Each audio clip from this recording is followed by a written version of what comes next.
And welcome to the regular meeting of the Madera City Council. Today is Wednesday, December the 1st, 2021. It is now 6 p.m. The council chambers will be open to the public.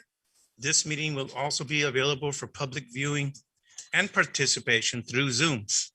Members of the public may also observe the live stream meeting on the city's website at www.madera.gov/live. Members of the public may comment on agenda items at the meeting or remotely through an electronic meeting via phone dialing 669-900-6833. Enter ID 868-6186996 hashtag. Comments will also be accepted via email at citycouncilpubliccomment@madera.gov or by regular mail at 205 West 4th Street, Madera, California, 93637. The city will observe the Madera County Public Health Department physical distancing recommendations. This may limit seating at the city council chamber. However, the city will have seating available in the foyer. All persons visiting city facilities shall observe health and safety protocols. I now call this meeting to order. Alicia, would you call the roll, please? Mayor Garcia, Here. Mayor Pro Tem Villegas, Am I here? Councilmember Gallegos, Here. Councilmember Rodriguez, Here. Councilmember Montes, Here. and Councilmember Evans. Here. Thank you very much, Alicia. Would you all please rise and join us in the invocation led by Councilmember Anita Evans?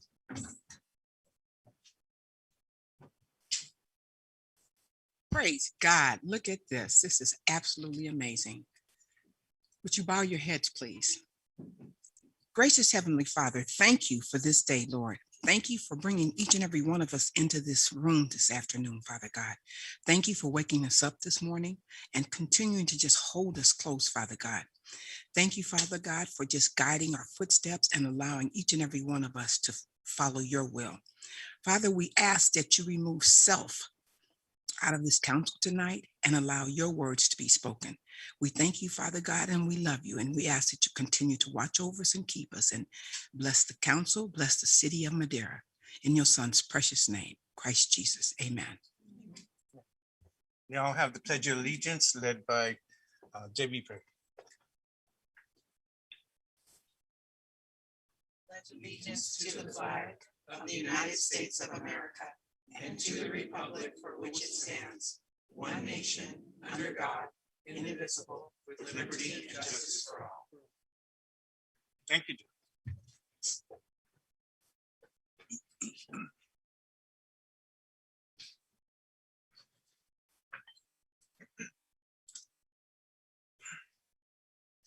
We will now move on to the approval of the agenda. Do we have any of my colleagues wanting to make changes or additions to the agenda? Mayor, I move that we approve the agenda as presented. Second. Motion to approve by Councilmember Rodriguez, second by Councilwoman Gallegos.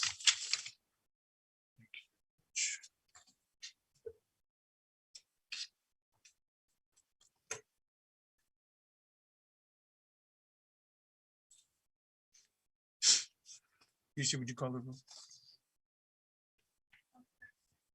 Yes. Councilmember Rodriguez, Yes. Councilmember Montes. Yes. Councilmember Evans, Yes. Mayor Pro Tem Villegas, Yes. and Mayor Garcia. Yes. Motion passes unanimously. There's a lot of moving parts to tonight's meeting, so I apologize if we're kind of stuttering around a little bit. This next item will be the council reorganization. I believe, Alicia, you have this item?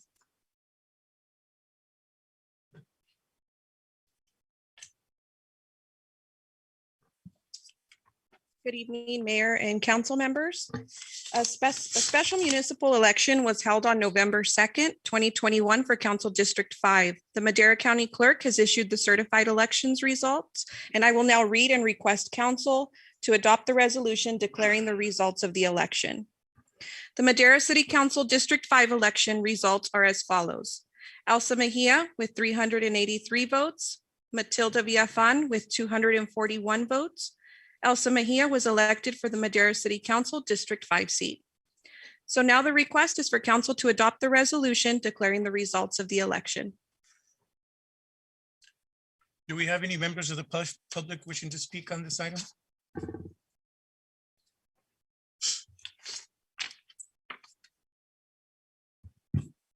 I have a few written public comment for this item, Mayor.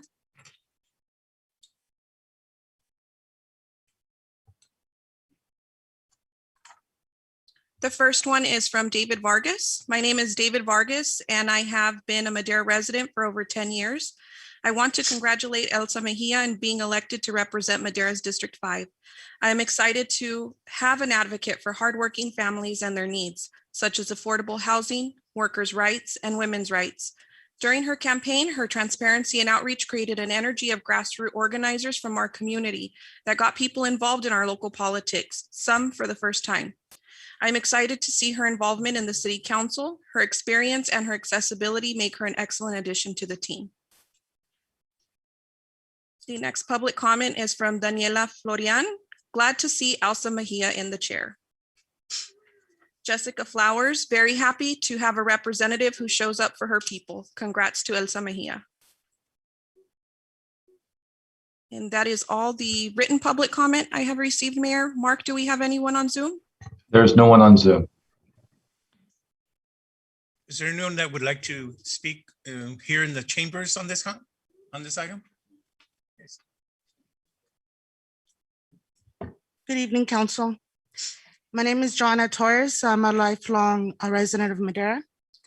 I would like to MOK tonight, given the historic moment we're about to all witness tonight. We need leaders not in love with money, but in love with justice. Not in love with publicity, but in love with humanity. That's exactly what ELSA stands for. And this quote is just as relevant tonight as it has been in MOK's time, unfortunately. Despite, I'm still in awe about the community-driven movement that we have all witnessed through ELSA's campaign. It's been an honor to work alongside many advocates that for the first time got involved in city council and local politics. Many who speak different languages, not just Spanish and English. That was an honor. And I'm very proud of everybody who stepped up to local community engagement and to support someone like Elsa. This moment means more than any words that any of us can speak. For many years, Indigenous people and the like have been neglected and disregarded or belittled, many times from those who we least expected from. Now we have a voice, and not just any voice, but a powerful voice that reflects the humble and intellect community that is full of hopes and dreams. Also, you're a very special person. You ignited a lot of passion behind a lot of us. And no matter the obstacles, you still continue to lead us in a very positive way. And I think it's a very special moment that we have a lot of people here for the first time, and we will continue to support you in whatever capacity that we can. And I'd like to just conclude in the same manner in which the director for the nonprofit law firm I work for tells us, which is adelante creando luz, forward creating light. Did you wish to speak, Señor? Pásale.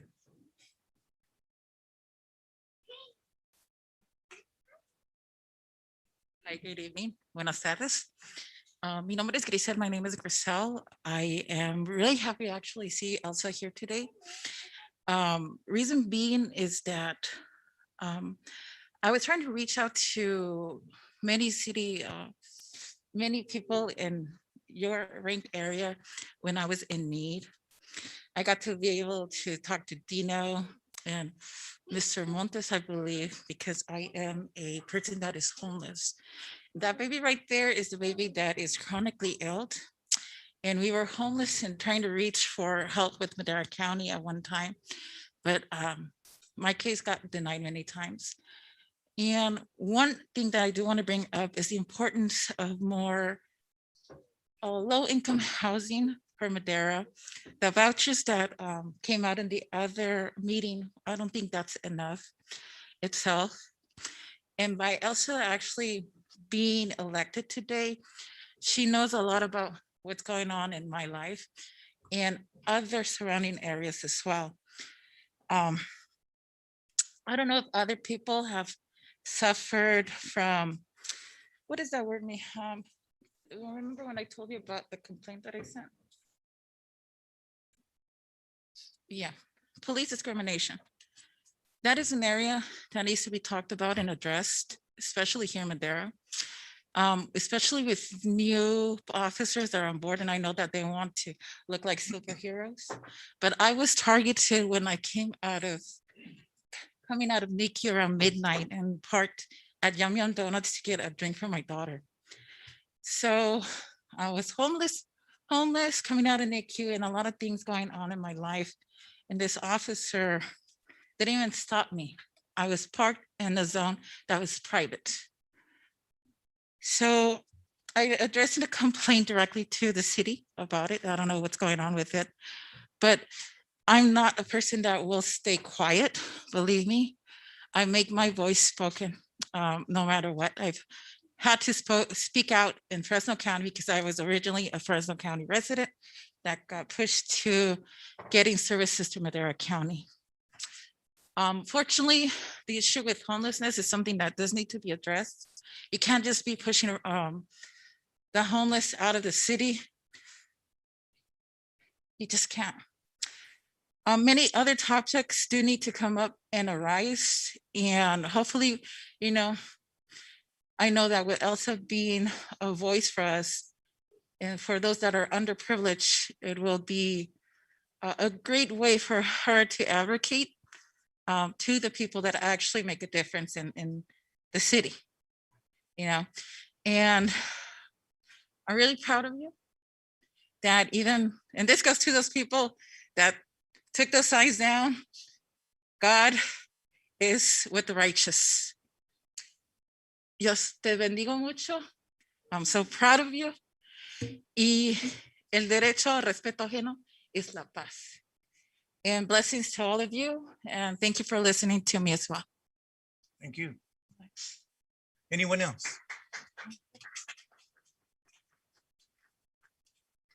I'm SB Sandoval from the city of Kermit, and I have a very special relationship with the Mixteco community. I happen to be a teacher at Thomas Jefferson, 1990-91, and I got to really understand what the Mixteco community is all about. I was a teacher, a newcomer teacher. Actually, I was part of writing the very first newcomer program plan for the Mixteco community.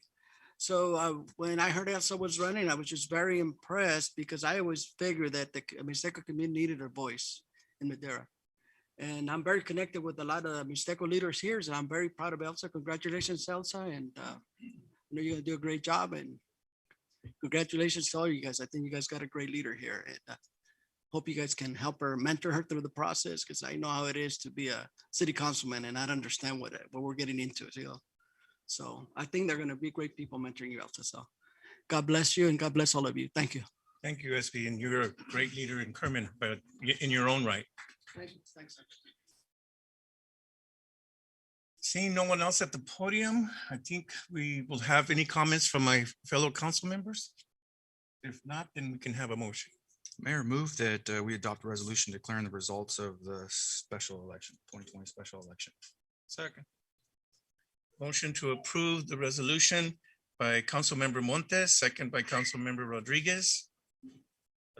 Lisa, would you call the roll, please?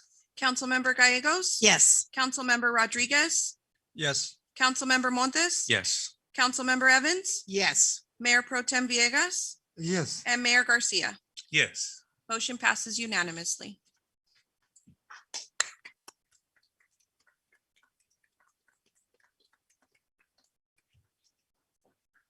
We now have consideration of selection of Mayor Pro Tem. Mayor, may I? I believe the time is now for the ceremonial oath of office so that our new council member can sit at the dais. Okay,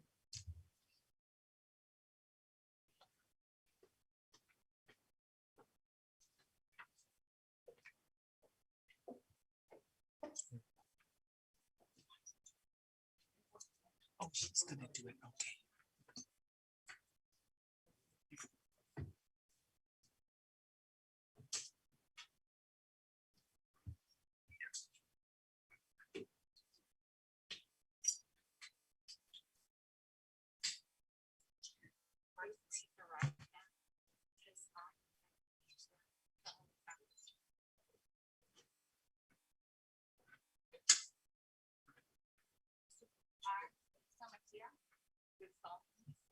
That I will support.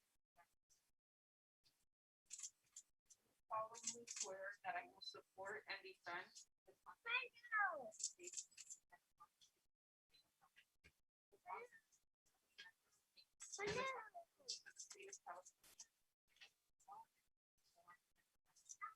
All enemies, foreign and domestic.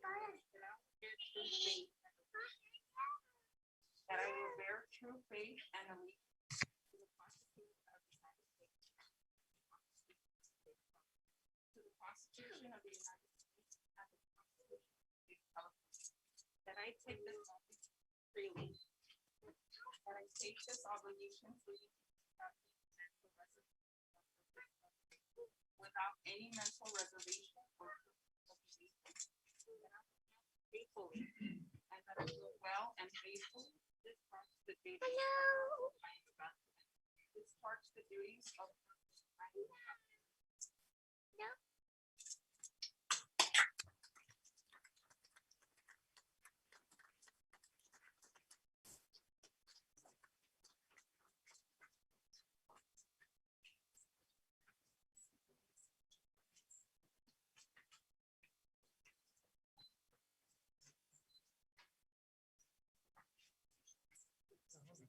Good like this?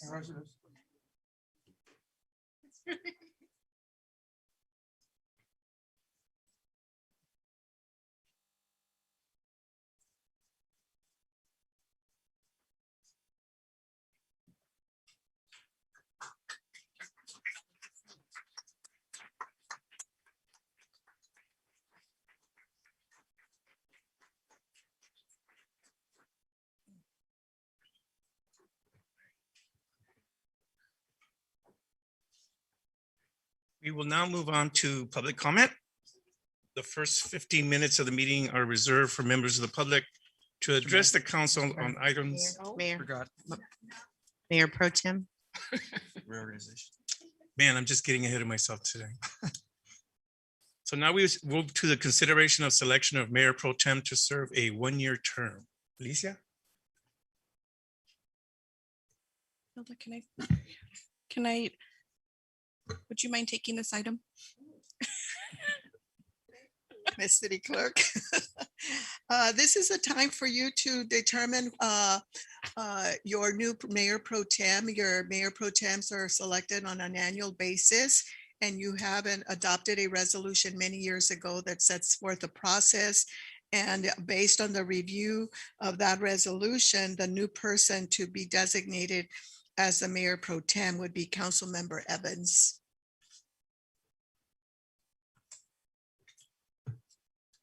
Do we have any members of the public wishing to speak on this item? Seeing no one.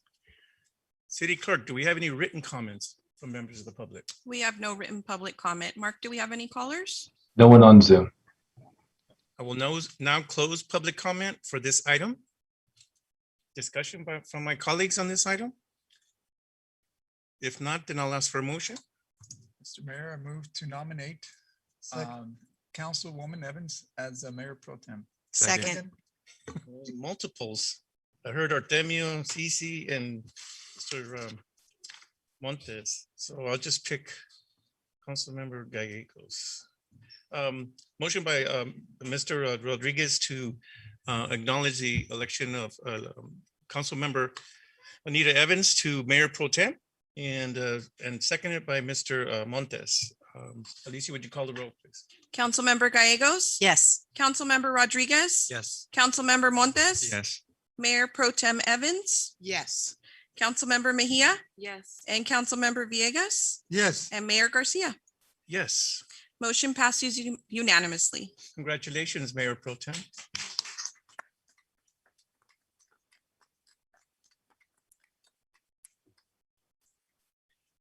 Now I'm reading public comment. The first 15 minutes of the meeting are reserved for members of the public to address the council on items which are within the subject matter jurisdiction of the council. Speakers shall be limited to 3 minutes. Speakers will be asked but are not required to identify themselves and state the subject of their comments. If the subject is an item on the agenda, the mayor has the option of asking the speaker to hold the comment until that item is called. Comments on items listed as a public hearing on the agenda should be held until the hearing is opened. The council is prohibited by law from taking any action on matters discussed that are not on the agenda, and no adverse conclusions should be drawn if the council does not respond to public comment at this time. Do we have any members of the public wishing to speak? No. Do we have any written? I would like to make a comment. Joanna Torres again, lifelong resident Madera. I just wanted to request that it's taken into consideration when individuals don't speak English. I know the meetings are in English, but I think we have a lot of residents who may not speak English. I don't know if right now if there will be any possibility to offer that, but for future reference, I would please request that that's taken into consideration. Thank you. Thank you. Any other further public? All right, then I will close public comment. Come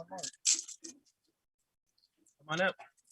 Good evening. I'm Tina Rodriguez, and my only comment here is to just thank the City Council for your continued diversity and leadership, and to congratulate Anita and Elsa on continuing to level up your leadership. As women of color, I acknowledge the hardships that you encounter to get to where you're at. I thank you for shifting and shaping the future for the next generation. Thank you. Thank you. Thank you very much. Thank you, Tina. You're a great leader in your own site. So I don't see any others. We can close public comment. We'll move on to, there are no written communications, no presentations, no introductions. We have no workshops. Mayor, can I take a minute just to, usually a new council member has an opportunity to say a few words on their behalf. If we can give Elsa a few minutes just to say something. Sure, absolutely. Good evening. First, I would like to thank every single voter in District 5 who made their voice heard. We were without representation for a year in a district that's long been forgotten, but we have now been heard and we've been very visible. And I'm very proud of all of our community for that. And I would like to thank all of the volunteers that stood by our side. Jessica, David, Jose, Minerva, Fidelina, Rene. I'm sorry, I don't have enough time to, I don't have enough space to name all of you, but know that I know every single one of you and that I am very grateful. And I don't want this to be the last time that we see you here. I want your voice to always be heard, because this is our city and you are more than welcome here. Primero quiero agradecer al pueblo que hizo su voz escuchar a todos los votantes del Distrito 5 de la ciudad de Madera. Somos un distrito que ha sido muy abandonado, muy olvidado por mucho tiempo. No tuvimos representación por un año, pero nosotros nos hicimos muy visibles en esta campaña. Quiero agradecer a todos los voluntarios que formaron parte de la campaña, ya sea estando tocando puertas o de muchas maneras, tanto aquí en Madera, en nuestro estado, en México, fuimos visibles. El Distrito 5 fue visible internacionalmente y estoy muy orgullosa de todos nosotros y no quiero que sea la última vez que estén todos aquí o que hagan su voz escuchar, porque nosotros somos el pueblo y tenemos derecho de estar aquí y de saber lo que está sucediendo con nuestra ciudad. Y nosotros como servidores públicos tenemos que darles las respuestas. Muchas gracias.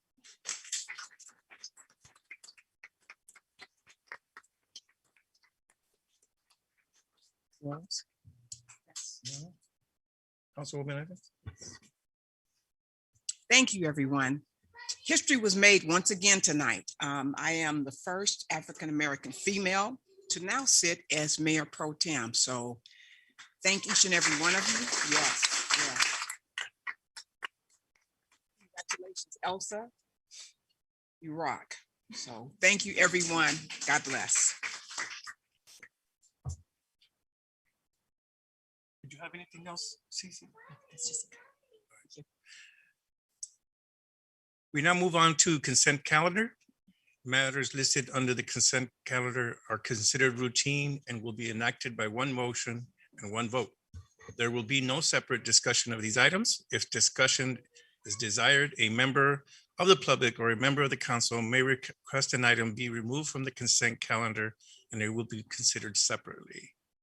Do we have any of the public wishing to make any changes to the consent calendar or remove an item? Then we will go to my council members for comments or a motion. So move to approve the consent calendar as presented. I second. Motion to approve the consent calendar by Councilwoman Gallegos, second by Councilmember Villegas.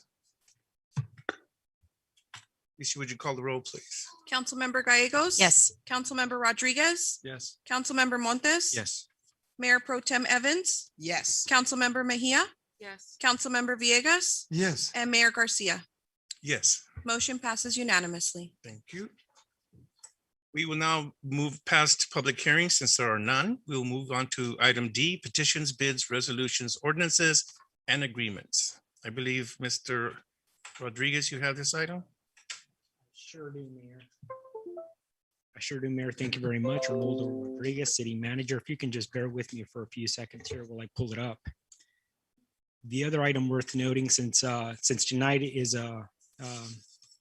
those several points of history being made, I'm fairly confident that tonight's the first time in the city's history we've had 3 female council members. Yes. And that's pretty important.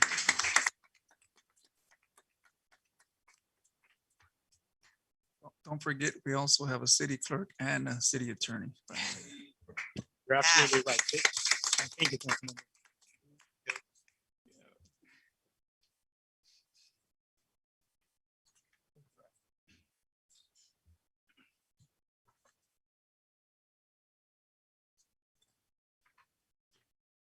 So good evening once again. The item before you this evening, council, is item B1. In short, it's for the number of cannabis permits to be issued in the city of Madera. It's consideration of the procedure and guidelines. And then it's also an item to establish the fees. In your packet, it's a rather long packet. It's 55 pages. There are 3 different resolutions included in your packet. Council may recall that a resolution can be adopted or modified at future dates. It's a little bit different than an ordinance, which is housed in the Madera Municipal Code. An ordinance generally requires 2 public hearings. A resolution generally requires a single hearing. So in terms of background, council may recall this item has been before council for about 1.5 years. I don't recall the exact number of meetings, but I believe this is our 15th meeting since I've been here at the city to discuss cannabis. This specific item was previously discussed by council on August the 4th, September the 1st, and more recently on November the 17th. At those prior meetings, council did not take formal action. And at the last meeting, council had asked that this item be brought back for tonight's meeting. That's why it's once back before the council. If anyone can hear me, just let me know and I can try to speak a little bit louder in the microphone. So just a little bit more background. On November the 3rd, council did consider a couple of amendments, one of them specific to Town and Country Park, and the other item, which was the approval authority of the vertically integrated cultivation, distribution, manufacturing, and test labs, commonly referred to as cultivation for purposes of this presentation, from city council to city staff. So again, there are 3 items before you. One of them is to establish the number of permits. The second one are the fees for the processing of applications, commonly referred to as entitlements, and then also the procedure guidelines and the review criteria that applicants would have to comply with in order to be eligible to receive an application. So this evening, staff is recommending that the permit types be separated into 3 following categories. One of them is standard applications or micro businesses, commonly referred to as retail license types. The second one, social equity, which we'll discuss in a few minutes. And again, the last one would be vertically integrated, commonly referred to as cultivation or vertically integrated. It's a mouthful, so I'll probably just say vertically integrated or cultivation for the rest of the night. So in terms of social equity, one of the key goals that council had established very early on was to try to provide opportunities for those individuals that have historically either been targeted or disenfranchised or from potentially owning a cannabis business. So one of the things we attempted to do is we attempted to structure rules that try to equal the playing field, or at that point, you're not competing. It's not David against Goliath. David gets to compete against David here, and Goliath gets to compete against Goliath. Because one of the challenges when David competes against Goliath, as we all know, David probably doesn't stand a good chance. That's not what history, that's not how the story goes, but we all know the practicality of it makes it very challenging. So one of the things that we attempted to do is to say, if you're a social equity applicant, you get to go first in line in terms of the processing, because we're trying to give people equal playing fields here. In terms of the criteria, currently, you would have to be a Madera County resident currently and continuously for 5 years. So again, this is not city resident, this is Madera County resident. The other item is, in order to be eligible for, again, this is only social equity, what you would have to have been arrested after November the 5th, 1996. And you'd in Madera County and convicted for a cannabis related crime. And your household income would have to be at or less than the county median. I understand that we've discussed this item before in front of council, and some council members had slightly different opinions. It's council's prerogative. Council's at liberty this evening to modify this criteria. You can approve that criteria as presented. It's largely up to the council. As written today, someone would have to comply with all three in order to be eligible. But again, it's council's prerogative. You can change it today, or you can change it down the road. Again, it's completely up to council. The next couple of slides are going to be in chart form. And I'm not too sure, Mark, if we can shift the video that the community members in the chambers can see. Can we shift that maybe off screen so they can read the entire table? I can just shift well, we only have one screen that we can present on, and that's the one you're using right now. Okay, thanks, Mark. So what you did works well. Thank you. And so on top on the header, we have standard applications, which is retail, social equity, and vertically integrated. So the first item we identify if it's competitive. So the first two are yeses, the last one is no. And the reason we put it's not competitive, you're competing against yourself, you're not competing against other businesses. The maximum number of permits, and this item is for tonight. So this is one of the items that council would be taking action if you so elected to take action, would be the maximum number of permits. For retail, it's 6, social equity, it's 2, and for vertically integrated, it's unlimited. Because it's unlimited, again, that's why you're not competing against others, you're largely competing against yourself. If council votes on the 6 and the 2 at a future council meeting date, council can always has the prerogative or the discretion to change that number. You can always go up. Can you in theory go down? Absolutely. However, if you issue a permit, it's going to be more challenging, and there's a lot of legal criteria that would come up, and that's why we have our attorney here, and she would probably advise it. It's probably going to be challenging. So all three of them would have an informational kickoff meeting. They all require a criminal background. They all require zoning verification letter, and they all require an application. The scoring criteria, which is spelled out in the packet, this identifies the point criteria. One thing you will note on social equity, that there are no points given for proposed location. Again, this is about equaling the playing field. Maximum points per application. Standard application is 3,000, social equity is 2,700, and vertically integrated is 3,000. That's the maximum. That's not the minimum to advance. The minimum to advance for retail is 2,700 or 90%. Social equity is 90%, but the number goes down because, again, no points are given to location. And under vertically integrated, it goes down to 80% because, again, there's no competition. As long as you're a good operator, in theory, as long as you comply with the letter of the law, you would have the ability to obtain a permit. And then there's a community meeting for all three. The community meeting, the purpose of that is to solicit community feedback as we're going through the process. There are things that staff may not know about the neighborhood. And it's not that we're such a large city that we can't figure it out, but the best people that to tell us what happens are the people that live there. And that's why we wanted to do it. The number of applications that will advance to phase 4. Phase 4 is the ultimate decision-making body. And again, this is the minimum, not the maximum. First, for retail, it's 10. Social equity, it's 10. For vertically integrated, it's not applicable because again, it's not a competitive process. The city council would get to interview retail applicants, in addition to social equity. Those interviews would happen in this council chambers, and that would be a public meeting and it would be open to the public. Then the decision-making body for standard and for social equity would be the council. For vertically integrated, it would be city staff. And then social equity applicants would have to comply with Exhibit B, which is also attached to the application before you. However, standard applications would not, and neither would vertically integrated. Exhibit B it's a 2-page document that spells out the criteria we talked about in a little bit greater detail in terms of being arrested, living in Madera County, and not exceeding the median county household income. The processing fees, this is another item before council this evening. The processing fee per application, and this is not for an approval, this is to go through the process, would be $10,551. In your packet, there's a cost analysis provided. It's on a table that spells out how we came up with that number. Staff, along with HDL, or the city's consultant, assumed that we would receive approximately 20 applications for this process.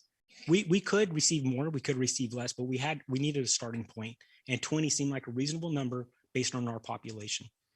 So the HDL fee would be $5,900. The reason we would want to hire HDL is every application is going to be roughly 200 pages, and it's very technical in nature. And we definitely want subject matter expertise to assist us. City staff will be involved, the police department will be involved, and planning staff will be involved, as well as the finance department. The city fee is roughly $4,000. The city fee includes some money that we're attempting to recapture for the processes that we've paid for already. Council may recall, we've already paid HDL slightly less than $30,000. We're trying to recapture some of those funds back. We've also had, myself has been heavily involved in this. Our city attorney's been involved. So we're just trying to recapture some funds back. Zoning verification, $187, that goes to the city. The background check per applicant is $300. That does not come to the city, that goes to HDL. And then we have the fingerprint scan of $73. One thing to note, at the last meeting, we talked about the number of questions. We're anticipating that we will receive between 100 to 150 questions from applicants. At the last meeting, I think there was, we should have clarified, we being staff, I should have clarified that when we talked about the questions, these are not the questions staff is going to ask of applicants. These are the number of questions that applicants are going to ask of us. And so what we tried doing is we tried capturing that many questions as part of HDL's fee. And that's why it's a flat fee of $5,900, because we're not going to charge people to answer their questions. Anyone can ask us a question, but at some point someone has to pay for it. So we're trying to capture it in the application process. So again, so tonight's recommendation, and I understand that this is a very challenging item for Councilmember Mejia. It's our very first meeting. We've been talking about this for 15 months. It's to determine the number and type of cannabis business permits that may be issued in the city. Right now in the packet, it's 6 for retail, 2 for social equity, unlimited for cultivation. Establishing the fees, which was $10,551 and I think 50 cents. And then also establishing the protocols and the guidelines. And those are the 3 items in the packet this evening. If council approves this item this evening, the other item that we would have to come back to, and we being staff, would be to establish the tax on cannabis and hemp. The voters back in November of 2020 approved a not to exceed number. However, council has not established what that should be. So again, we cannot go above it. However, council has the discretion to go below that threshold. And that's the number. My recommendation would be that we establish that number prior to the applications being due. We can open the applications, but we definitely don't want to close them, because we would want to provide the business community an opportunity to know what they're signing up for before they sign up and spend a tremendous amount of money preparing their applications. So again, so staff's recommendation this evening is to approve the 3 items this evening. However, council always has the discretion to continue the item or ask for clarifying information. It's largely up to the council. So with that, Mayor, I'll turn it back over to you. Thank you very much. Thank you very much. Would there be anyone from the public that would like to comment on the cannabis? Come forward.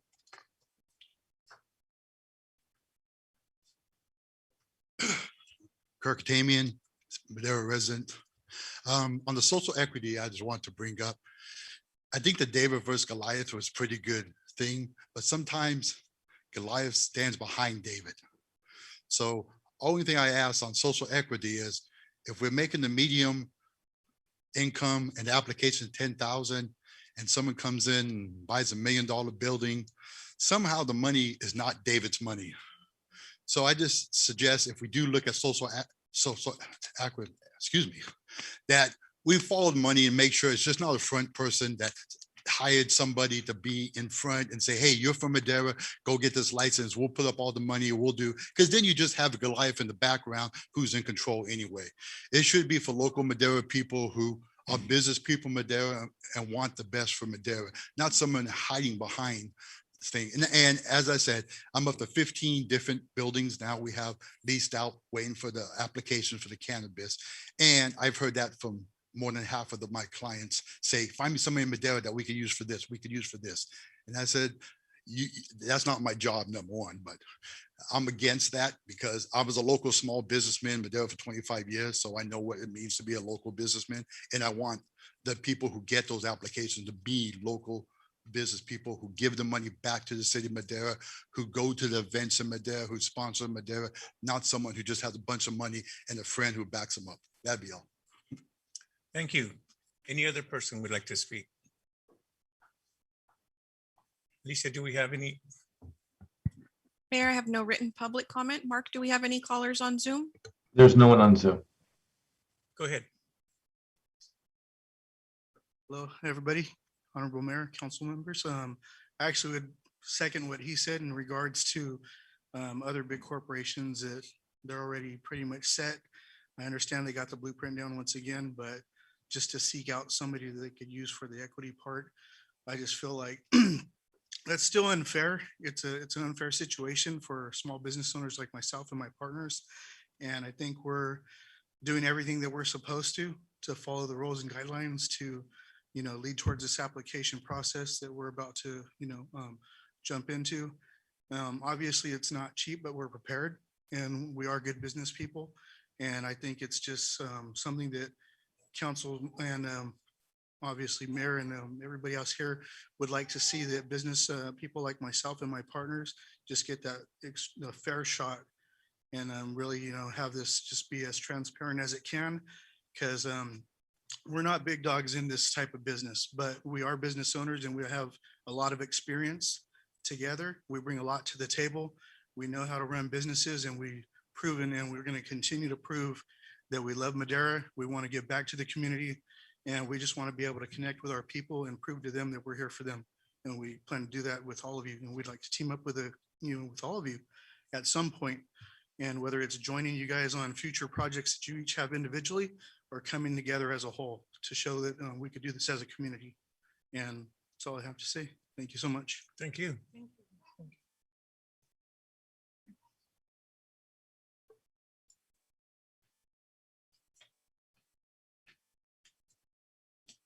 Hi, good evening, council. I want to take this time to congratulate Elsa on her win on the District 5th seat. And we look forward to working with everyone here. My name is Roman from UTEC. I have a small business here in Madera. We're a technology repair center. And I want to talk about the growth that would happen here in downtown area and how excited it is that we would be looking into getting that growth established sooner than later. And I'm looking, and my words today are to push forward. Let's stop going back and forth. Let's get things rolling. If we have to modify something later, then that's fine. I think we need to get this involved quickly. We need to continue agreeing to what's best for the city of Madera and the people of Madera, get the tax dollars rolling in. One thing I would suggest, I do have a friend that is going to look into getting this established, of course, for himself and his group. I would suggest if you guys could look into modifying the requirements that you guys are asking for the equity, maybe get 2 of the 3 as required instead of all 3. For individuals to find someone that has a marijuana conviction is it's troublesome, especially here in the city of Madera. There's the criminal side of it shouldn't be rewarded. It should go to individuals that are running legit businessmen, just like themselves over there.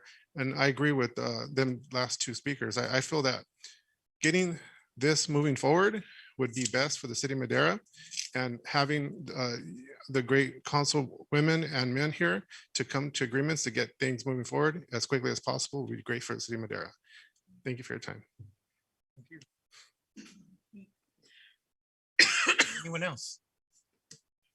Seeing none? Close the public comment now. I can have my colleagues make their comments. I see Mr. Montes first. Well, I had a question for Arnoldo before he finished his presentation on the tax. Is that if no action is taken, is that a 0 or is that the maximum allowed? Is that a Hilda question? Because of the way the ordinance reads, it says up to action will be required. I think that would be So clearly, if no action is taken, it'd be 0 for a tax. action needs to be taken. That was just, I guess, a technical question, but my colleagues have any comments? Mr. Rodriguez. Yes, thank you, Mayor Garcia. Arnoldo, thank you for the presentation. As you said, this has been a lengthy process over 15 months. I think the conversation of bringing cannabis has really been around the city council since 2016. Just the need for extra dollars in our community to bridge the gap with funding projects, leveraging money. I heard a lot of conversation about districts needing additional funding. I know that with certain funds like this, we can certainly help with those communities that need additional funding for parks, projects, or whatever. And that's still to be determined by this council and set in a resolution and what we do with that. But certainly this moment is also historic because I know that Madera for the first time will accept an ordinance like this alongside other cities in the state of California. I think this will be a great thing for our community, our small businesses. I did have one question though to ask because I think it's been brought here several times, but the criteria that's set for social equity, just to clarify, maybe legal counsel, maybe to answer this, but that criteria is set by the state or is that set by the city? And can we modify that? Because there are funding that the state provides to cities if you meet that social equity program. So I want to just be certain how that's read. Mr. McPherson is on the line, I believe, and he may want to correct me, but my understanding is that the way it's set up, the 3 criteria that your city manager outlined for you at the beginning of his presentation are criteria that you are setting if you adopt this resolution. Is that correct, David? If I may, Mayor, respond to that as well. So the criteria is twofold. One is the way it's presented to you, you do have the prerogative to modify that at the local level. But the question would be is if you're going to pursue funding in the future from the state level, it has to meet the criteria of these elements because these elements is what defines how you are going to get funding from the state to offset some of the things that you are doing to address the mission statement of the social equity funding. And so in order to do that, to get ample sufficient funding from the state is that you will need to meet the criteria for all 3 of these. But as brought up, you have the prerogative to do 2 out of 3, 1 out of 3, whatever, as policymakers at the local level, but it will impact your ability to get funding if you're trying to assist and aid the people that are in the equity program.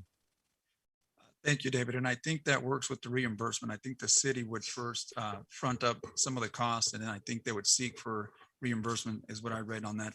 But I just wanted to clarify, thank you. With that, I know that this is a long time pending and I'm honored. I'd like to make that motion that we approve Excuse me. item D1, Mr. items Rodriguez, 1, 2, and 3. That would be my motion. I'll second that. Mr. Rodriguez, I want to make sure that everybody on the council gets a Yes, chance. I second that. I make the motion. Any further comments from my colleagues? So I will make a comment. The first comment that I have is on the social equity piece. I don't believe that providing 2 social equity permits is enough for the city of Madera. That is restricting the amounts of permits given to people of color, people who have been disenfranchised and been hurt by these policies. I believe that we could increase that number to 4, giving more people the opportunity to get into the business. If you look at the others, there's the vertical integration, it's unlimited.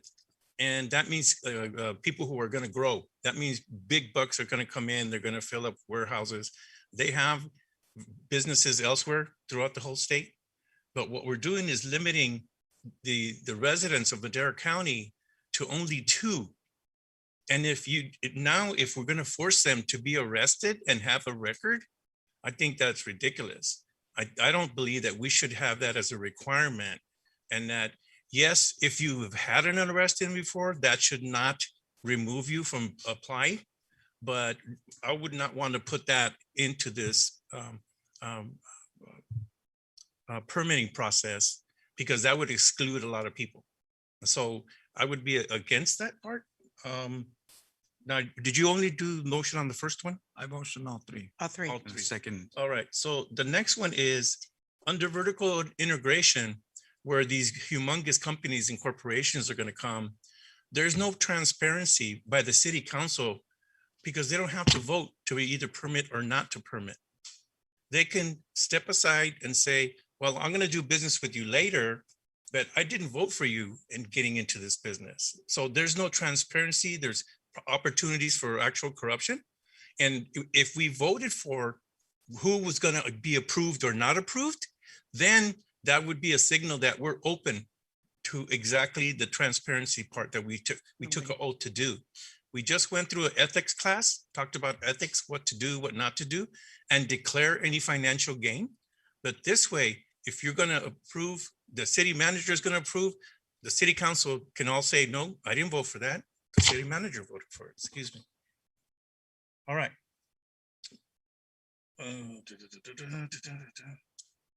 Yeah, those are my comments. I'm sorry, Mr. Montes. Yeah, so I guess I'll comment on the issues at hand. I think we should move forward with what we have in place. Like the manager said, we do have the ability, the authority to change things as they move forward. I mean, it really, at this point, I think we beat it to death with 16 meetings or however many meetings we had. Could have addressed this and some of the other issues. And if it shakes out where, because I'm hearing the concerns of the community, where some of the people are saying, well, there's not even going to be a lot of people that qualify under that definition. And if we can modify those requirements at that time, if we find that we're not getting a lot of social people applying under that definition of social equity, as the council, we have the authority to do so. So I'd be in favor of moving forward with the number that we have now and the makeup and the requirements that we have now. As far as vertical integration goes, giving staff the ability to evaluate, it's going to be HDL. It's going to help us out with this. We don't do that to any other business. I mean, cannabis is kind of unique in the amount of requirements that we have. It's very stringent. They do have to meet these minimum requirements, and they have to maintain these minimum requirements, or else their permits can be revoked at a later time. So for us to say that there's going to be some type of malfeasance or anything, to me, it doesn't really add up. You're saying you don't have a lot of confidence in our staff, and I do. I think we're going to be able to do a good job. We're going to evaluate well. The community will still be able to come out and have questions. And then again, if we have bad actors, there will be a process to be able to revoke even the non-retail. Am I misinformed, attorney? No. Okay. So yeah, and with ethics, I really do think that I don't think that that's going to be a problem. Obviously, I don't know what's in everybody's mind or heart, but I think we all want what's best for the community, and I think we're going to move to that end. So, and for that reason, we need to move forward with this. There's a lot of jobs that aren't being had right now. There's a lot of revenues that aren't being realized. There's a lot of properties that are being held hostage, and it's hurting a lot of other non-cannabis businesses as well. So for those reasons, I think we need to move forward. And if we do need to make adjustments in the future, then we have the ability and I think the will to do so. Those are my comments. Thank you. Councilwoman Evans? Yes, I'm in agreement as far as we definitely need to move forward. We need to be able to open up everything and allow those that have the paperwork, the 200 pages, to complete those pages. I would like to see an increase in the social equity. I would. So therefore, if it's able to be done later on, I'm in agreement with that. As far as the number of individuals who will have either an arrest record or not, I'm flexible with that if that can be changed later. But right now, I just want us to go on. People have taken out loans to start these cannabis companies. People are paying rent on buildings, and they're just sitting there. Nothing's being done. And Madera, we need every ounce of revenue to come in and to do the things that need to be done. I went to a school and I looked at some of the lunches that these children are being served. And I'm hoping that the revenue that comes from the cannabis company will be able to help out the school district to be able to serve the young people something other than a little paper container that you get a hot dog in. And I watched these children take this food and throw it in the trash. And I asked why, and they said, because we don't like it. So I'm praying that the revenue that is received from the cannabis will be able to be used with that. So with that, as I said, I would like to see the number of social equity increased. And if it has to be done later, sooner than later, okay. And as far as cultivation, we need to have a handle on who is coming in and who is actually going to be here and deliver to and for Madera, as opposed to just coming in, setting up shop and running off with the funds. So those are my comments. Thank you. Any further comments? Mr. Rodriguez, you had the motion. I just want to make one last comment. I know that we can continue to go on and on. I appreciate the words that all of my council members and mayor put today. I think we all want what's best for Madera. In relation to businesses, regardless if it's done by the city or staff, I think, at this time, if you can look at every other business, whether it's a mom and pop shop or whether it's a big retailer, either way, they go through the same process. This is one process that's more stringent than that process. And we're asking our staff, trust our staff to be able to provide us, because they have to go through the state requirements anyways. It's a very stringent process. It's not an easy process. And I think allowing our staff to do that, I give all my trust. That's why we hired our city manager, and that's why we have our city attorney to look out for these things for us. So that makes our jobs a lot easier, to make our decisions a lot easier. So I find that to be just the best process that we can do. I think early on, the lottery was going to take away from us a lot of that partial nepotism, favoritism, and who knows, maybe collusion that one might add, but that's not the case here. I think we're all reputable council members here looking to do the best in the best interest of the city. So I don't think that we're going to walk that line. I think it's important for us to know that we're here to serve this community as public officials. We're here to serve the interests of the community. And that's our bottom line. So with that, again, I'm honored to go ahead and move forward, and hopefully in the future, if modification is right now, I think it would be a moot point to add an additional social equity license, not knowing what the outcome is going to be. If in fact, there's going to be a high demand for that.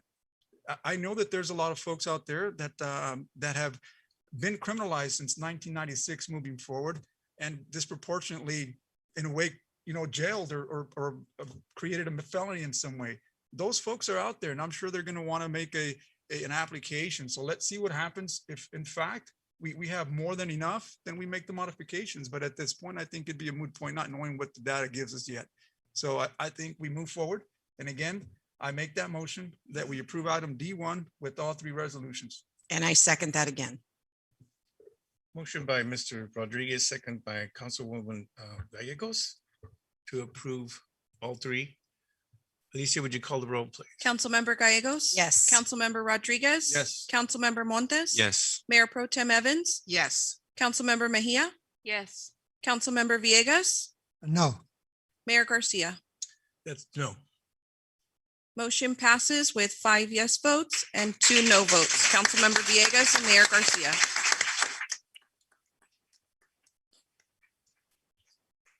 Thank you very much. We will now move on to item D2, initiation of proceedings for the annexation of the Omni subdivision into Community Facilities District 2005-1. Good evening, Mayor. Gary Conti, Planning Manager. And you may have just thought, well, didn't we not talk about this a little while ago? Yes, this is a project that came before you in September, and this is in essence, a little bit of a redo that we're required due to some technical procedural requirements that we had to follow through that was not addressed in the prior exercise. So bear with my indulgence if carrying this through, and this sounds like a repeat to some of you or most of you. And let me share my screen.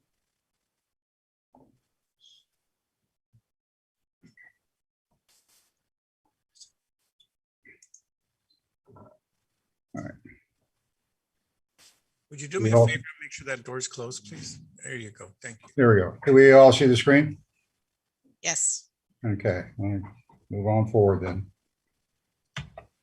The subject matter, as noted, is the initiation proceedings for the annexation of Omni subdivision, the Community Facilities District 2005-1, annexation number 10. The purpose of the CFD is in essence to levy an annual special tax to finance police protection services, fire protection and suppression services, park maintenance, and storm drainage system operations and maintenance.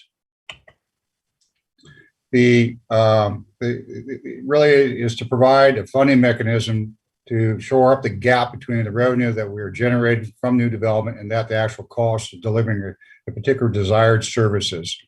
The fiscal analysis identified the impacts for the development and the plan, and the initial annual assessment today, I should say when it was initiated in 2005 was $311 per single family home, and has now grown to nearly $500 in the fiscal year 2021-22.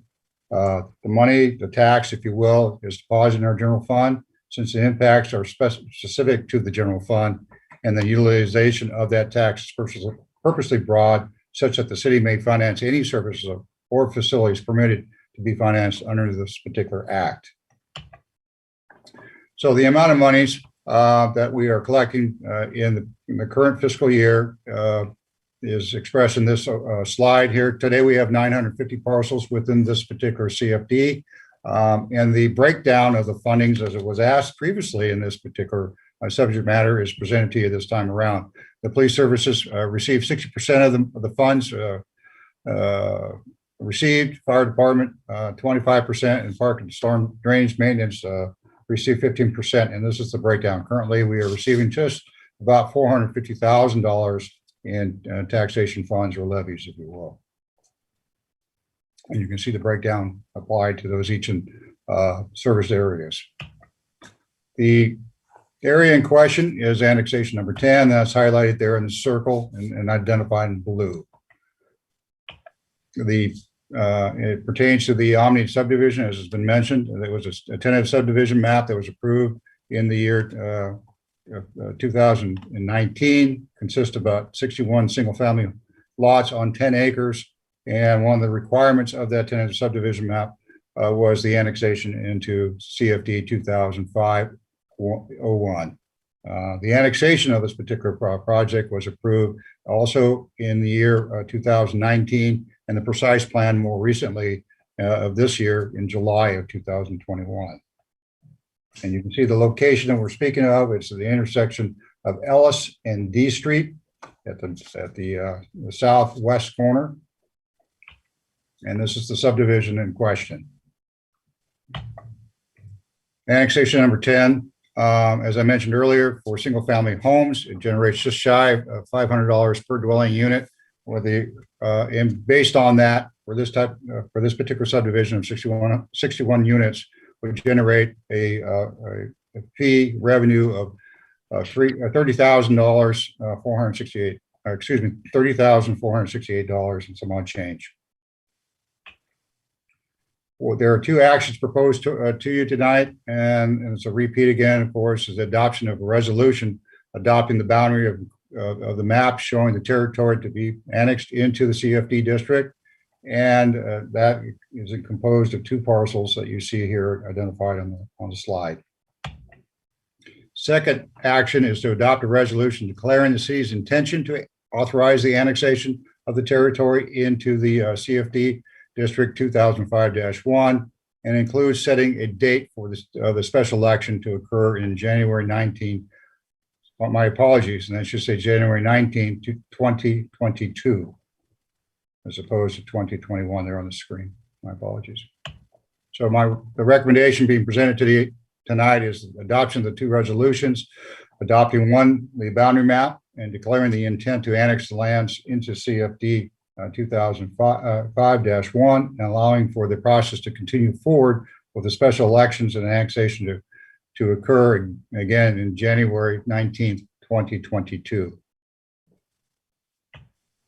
And that concludes my presentation, and I'm happy to answer any questions that the council may have. Lisa, do we have any public comment on this item or written? I have no written public comment on this item. Mayor, Mark, do we have any callers?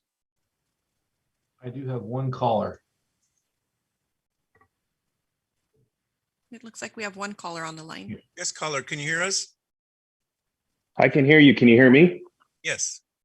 Yeah, hi, my name is Jerome Keene. I work for Century Communities, and we're the current property owners developing the subdivision. My understanding was this was supposed to be the second hearing of the notice of intent for the election was, I thought, adopted in September or October, and we already had the 45-day period for the special election. But in any event, we're in support of annexation to the CFD. We understand the annual assessment and the amount to be collected and what services would be provided as part of that assessment. So we're in support of the action, but we were under the impression that this would be the last action required for the annexation. Mr. Rodriguez, would you like to speak on that? Mr. Keene, you are correct as far as your understanding. However, as Mr. Conte noted at the beginning of his presentation, this is a do-over because there were some technical procedural issues regarding this item. And it was important to start the process over. And the city had contacted members of your firm, particularly Mr. Gabe, to explain what had happened. And so that is the reason why it's being presented. And it is a delay that the city takes to heart as far as making sure that errors like this don't occur in the future. No problem. We understand. Is there any more public comment? I have no one else on Zoom. Thank you very much. We will now close public comment. I'll bring it back to my council members for any comments they have on this issue. Ms. Gallegos? Yes, thank you, Mayor. I just wanted to thank Gary and the staff for answering the questions I had about the breakdown on where the CFD money goes. So thank you for taking the time and getting that for me. I appreciate it. You're welcome. No further comments. I'll bring this back to my colleagues for action. Mayor, move to approve item D2 as presented. Second. Motion to approve D2 by Mr. Montes, second by Councilwoman Gallegos. Alicia, would you call the roll, please? Councilmember Gallegos, Yes. Councilmember Rodriguez, Yes. Councilmember Montes. Yes. Mayor Pro Tem Evans, Yes. Councilmember Mejia, Yes. Councilmember Villegas, Yes. and Mayor Garcia. Yes. Motion passes unanimously. Thank you. We move on to item D3, National Opioid Settlements. I believe Ms. Montoya, you have this item?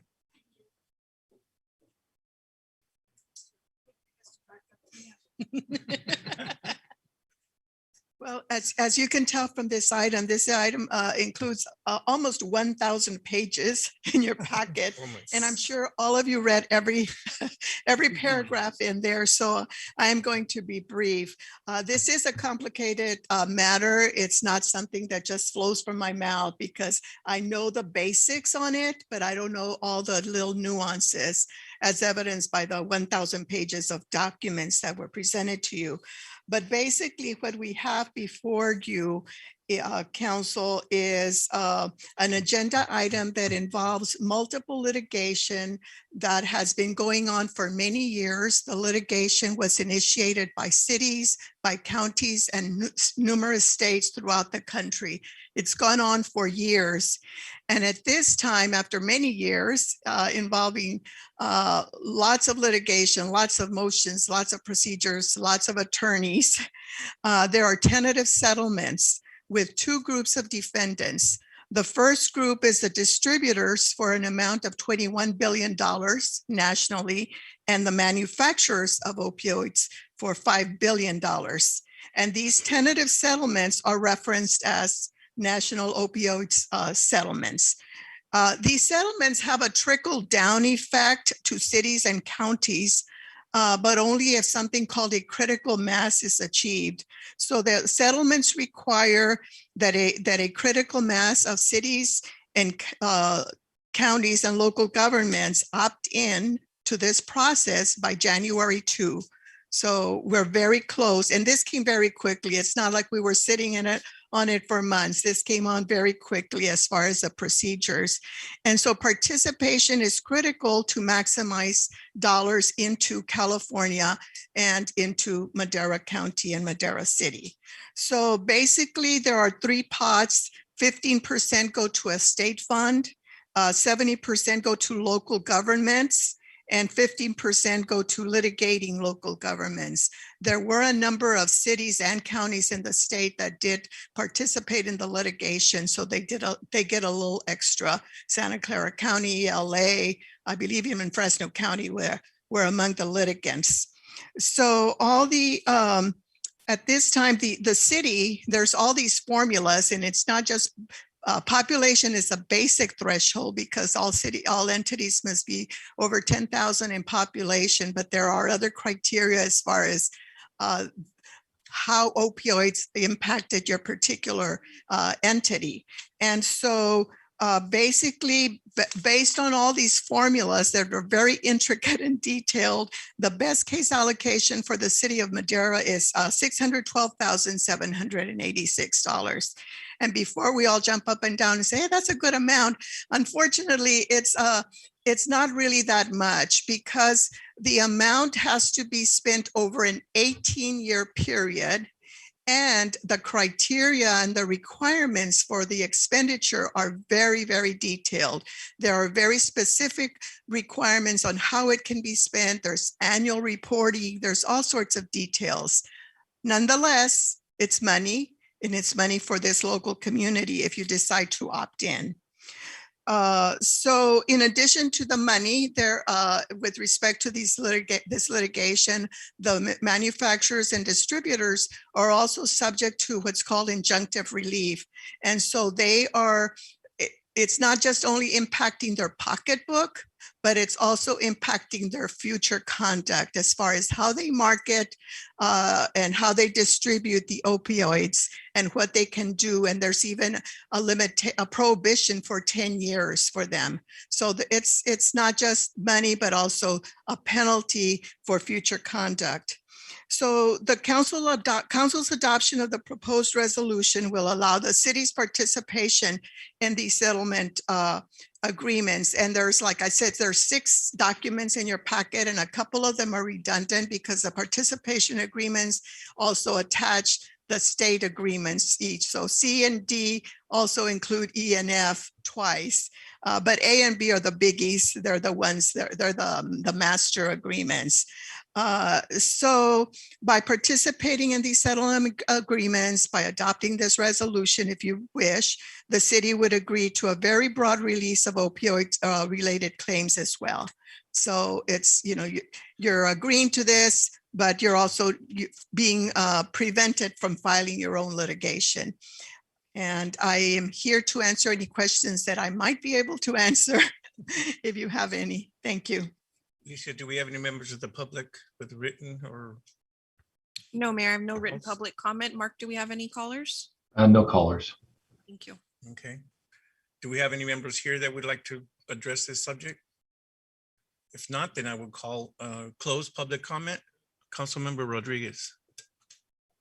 Oh, I'm sorry. That was on the previous agenda item. Okay. You pressed it again. Did I? Yeah. Okay, no, we're good. I just. Okay. Any other colleagues? Then I'll ask you for a motion. I move to approve item D3. Second. Motion to approve item D3 by Councilmember Rodriguez, second by Councilwoman Gallegos. Alicia, would you call the roll, please? Councilmember Gallegos? Yes. Councilmember Rodriguez? Yes. Councilmember Montes? Yes. Mayor Pro Tem Evans? Yes. Councilmember Mejia? Yes. Councilmember Villegas? Yes. And Mayor Garcia. Yes. Motion passes unanimously. Thank you, Alicia. We do not have any items under E, administrative reports. We will now move on to item F, councilmember reports, announcements, future agenda items. This portion of the meeting is reserved for the mayor and council members to make brief reports on boards, committees, and other public agencies and at public events, to request updates, to initiate future agenda items, and to take action on matters initiated under this section of the agenda.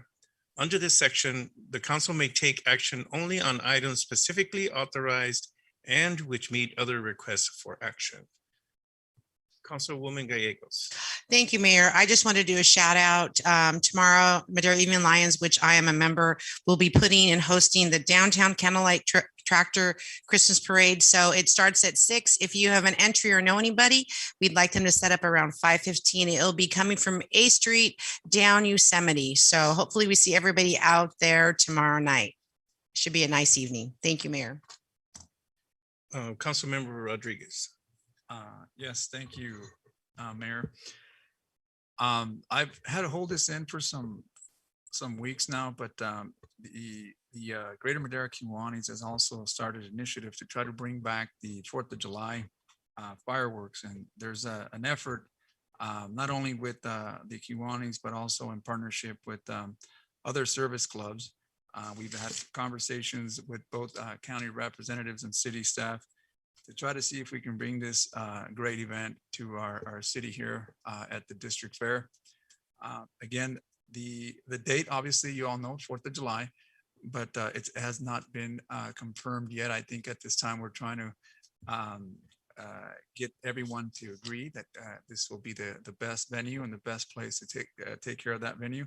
But I'm excited. I think if in fact this moves forward, we have someone here also in our audience that can be a big help. And I hope that she would attend our next meeting. And that would be Miss Debbie Bray. She always puts on a really good program with the Pomegranate Festival and other activities and other events. So would greatly appreciate your help. And yes, there you go.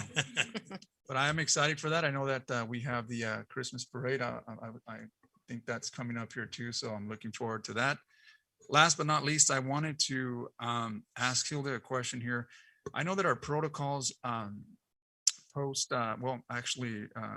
the COVID was to take roll in a roll call and voting in a roll call. Is that still necessary while you have all members here at the dais, or do we is that a prerogative of the mayor, or is that prerogative of the council. And I say that because in most other committees that I sit on, roll call was very effective because folks were obviously online.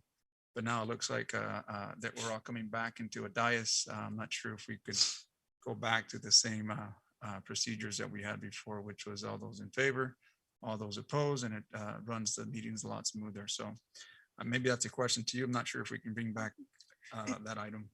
I can quickly respond. It is not a legal requirement if all members are present. You were on a teleconference a couple of meetings ago, and in that instance, it was necessary to have roll call for every item. There are times when it is the prerogative of the council and of the mayor, and the council can request the mayor that in that instance that the majority of the council wishes to just proceed without roll call.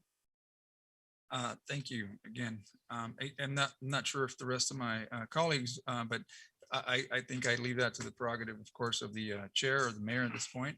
But just to run the meeting smoother, I think sometimes, it would just yay or nay, move on, unanimous or not. If there's a split, then I think the roll call then would certainly solve that issue there. Those are my thoughts. Yeah, I myself don't have any problem with that. I think we can easily remove roll I'm good call with from that. it and just do a yay or nay. I agree. Okay. Councilmember Montes.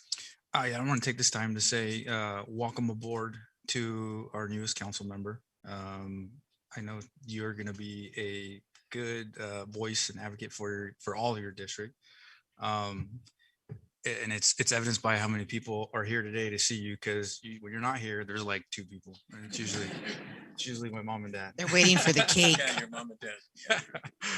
But no, congratulations. I know you're going to do well. And also congratulations to Councilwoman Evans. So now that you're the mayor pro tem, I think she's probably assigned some stuff for her to do, keep her busy on that. More? But congratulations to both of you to your respective positions and accomplishments. Councilwoman, Mayor Pro Tem. Well, excuse me. Thank you very much. Thank you again, everyone. Congratulations once again to you. Congratulations to our council. We are completely full now, and this is great. So let's move forward. I want to give a shout out to the city because Adele Street and Lake, Councilmember Montes, is open and they are using it, and it is beautiful. So you need to go over and take a look, and the pathway is great. Also to the city, Dan Foss, thank you for that flashing light that sits out on Ellis and Lake Street.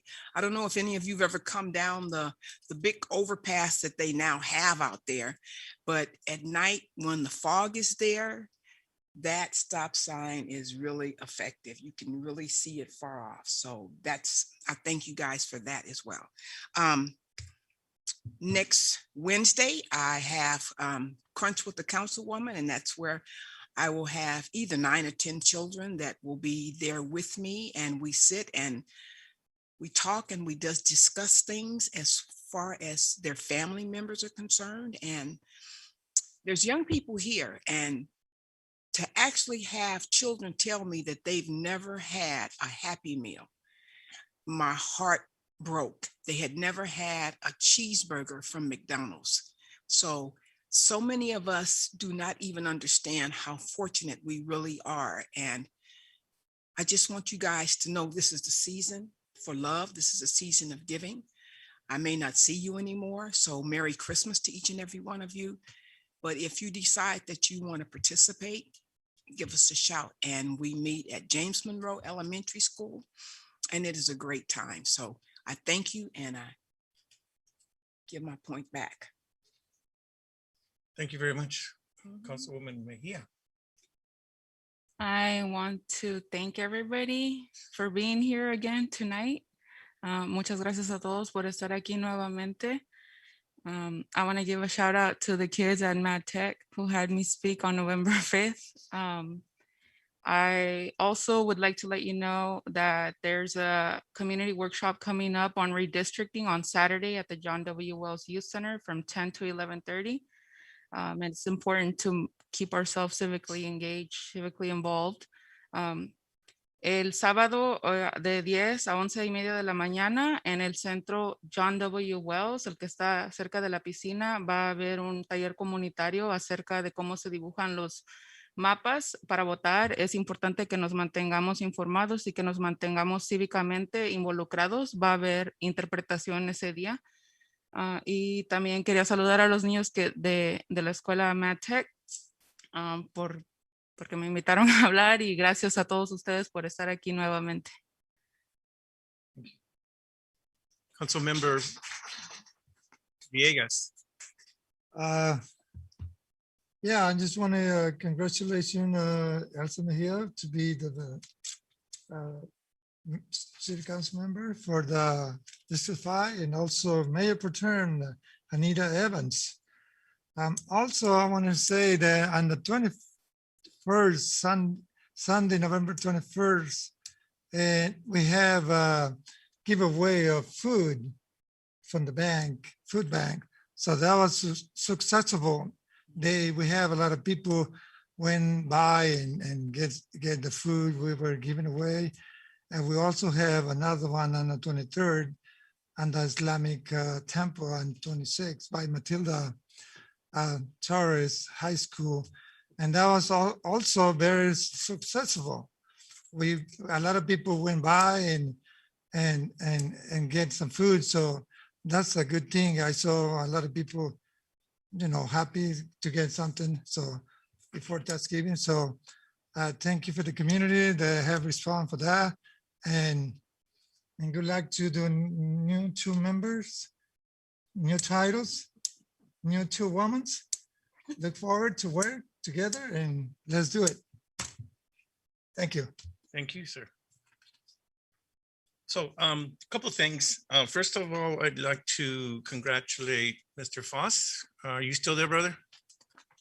Hey, Mayor, right here. Friday, you wanna announce your press conference and what it's about? Thank you, Mayor. Yeah, so Friday, sorry, I thought it was tomorrow. Friday, we have, I was put on the spot a little bit. So I'd like to thank Arnaldo and the chief. They nominated me for the nonprofit of the year through Senator Caballero's office, and not me, but our nonprofit Olive organization, which I think everybody here pretty much knows about. And we were selected to be the recipients of that award. So Friday at 1:30 at City Hall, they'll be presenting us with the award for the nonprofit of the year. So it's very exciting for us. It's only an hour. I think it's from 1:30 to 2:30. So if anybody has time, wants to come by, I think, correct me if I'm wrong, Mr. Rodriguez, but it's right in front of City Hall. And she's coming down with her staff to present their award. So thank you, Mayor. But yeah, it's very exciting for us.